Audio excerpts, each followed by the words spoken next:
পদ্মা সেতু চালুর পর বন্ধ হয়ে গেছে মাওয়া ও শিমুলিয়া ঘাট।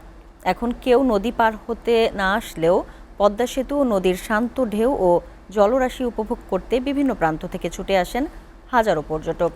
এই ঘাটগুলো বিআইডব্লিউটি এর আওতাধীন হওয়ায় ইজারাদার আগত পর্যটকদের কাছ থেকে নানা অজুহাতে অবৈধভাবে অর্থ আদায় করছে। এ ব্যাপারে ট্যুরিস্ট পুলিশ ও বিআইডব্লিউটি এর কেউই কথা বলতে রাজি হননি। আর উপজেলা প্রশাসন বলছে পর্যটকদের নিরাপত্তা নিশ্চিত করতে কাজ করছে আইনশৃঙ্খলা বাহিনী। মুন্সিগঞ্জ প্রতিনিধি এম তরিকুল ইসলাম মাহবুবের প্রতিবেদন।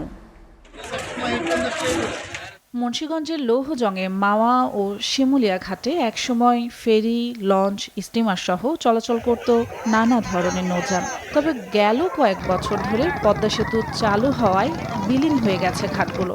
এখন পর্যটকদের আনাগোনায় মুখরিত হয়ে ওঠে মাওয়া ও শিমুলিয়া ঘাট। পদ্মার পাড়ে বেড়াতে আসেন বিভিন্ন বয়সের নারী পুরুষ।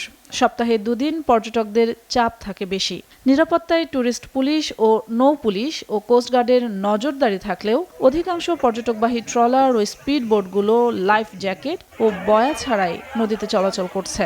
হোটেলগুলোতেও নেওয়া হচ্ছে খাবারের অতিরিক্ত দাম। ট্রলার ও স্পিডবোটগুলোতে অতিরিক্ত ভাড়া ও ঘাটের বেঞ্চগুলোতে বসলেই বাড়তি 50 টাকা করে আদায় করে ইজারাদারের লোকেরা। এমনটাই অভিযোগ করেছে আগত পর্যটকরা। ওটা চলছিল, একটু ভিজলাম, খুব মনের আনন্দ পাইলাম। সবাই ফ্যামিলি সবাই নিয়ে ঘুরতে আসছি। কোনো সময় হইতে পারে। ঘাটে আসছি, পরিবেশটা খুব সুন্দর। মাওয়া ঘাটে আসতে খুবই ভালো লাগে। ট্যুর আছে, মনোরম পরিবেশ।